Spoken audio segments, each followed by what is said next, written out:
ভাই তাহলে আর বাকি ঝুঁকি রাখলাম না, টাকা কটা সব দিয়ে দিলাম।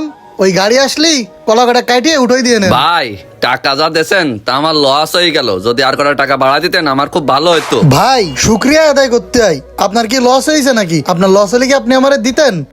ও যাও হয়েছে দোয়া করে দেন দেন। না ভাই, রোজার সময় এখন কলার চাহিদা বেশি, আর একটু দাম মাম বাড়াই দেন। কলা দিয়েছেন আপনি 55 খানি, 500 কেজি প্লাস। আপনার টাকা দিছি আমি প্রায় 60,000, তাও দিলাম নগদে।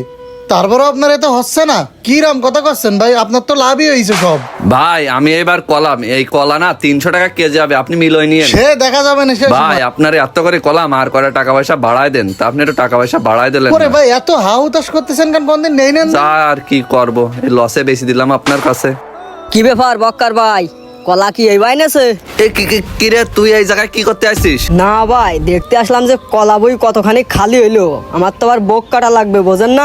ছোট ভাই কলা তো ব্যাপক ফলন হইছে, সার মাটি কি মেলা দিছাও নাকি? না ভাই, গ্রামের পরিবেশ বোঝেন না, অত সার মাটি দিয়ে পারা যায়?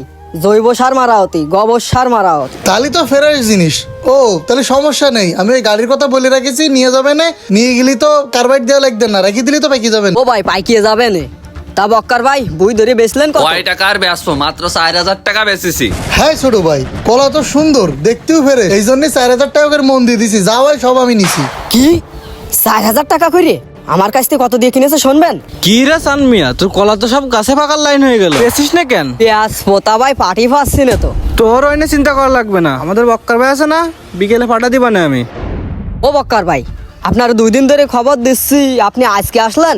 শোন চান মিয়া, বিভিন্ন ব্যবসা বাণিজ্য করি, মানুষের সাথে লেনদেনের একটা ব্যাপার স্যাপার থাকে, এই জন্য যে যা খবর দেয় ঠিকঠাক মতন আসতে পারিনি, তাই 2-3 দিন পরে সময় পেলাম, তা তোর ওই জায়গায় আইসি। তা তোর ভুইতি কলা দেখতেছে না, কলা কনে গেছে? ও ভাই আগের চালানে কলা বেশি দিছি তো কিছু, ওই গাছ কাটিয়ে দিস তো, এই জন্য ফাঁকা ফাঁকা লাগবে। শোন চান মিয়া, এখন রোজার সময় কলার কোনো দাম নেই, লোকজনে কলা খাচ্ছে না, কলা খাই নাকি কি সমস্যা হচ্ছে, এই জন্য কলাই চলতে। তা যাই হোক ভাই, কলায় 50-60 খান মতো হবে না, তা দাম কত দেবে? কলার তো এবার সেরকম দাম নেই, তা 10 টাকা করে কেজি দিবানে তোর। কি করছেন? আগের রাতে বেচলাম কাঁচা কলা 40 টাকা। তুই তো করছিস আগের হাটের কথা, এই হাটে যাই দেখেছিস? তুই যাই দেখেছিস কিছু খাচ্ছে না?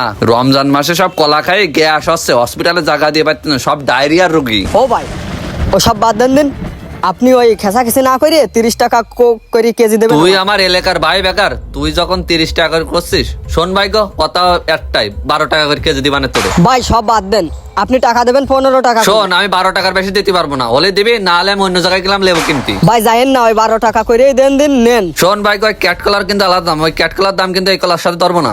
শোন চানমি, আমি 1 টাকার মাল 37 টাকা, আমি তো সুদে ব্যবসা করতেছি না, আমি তো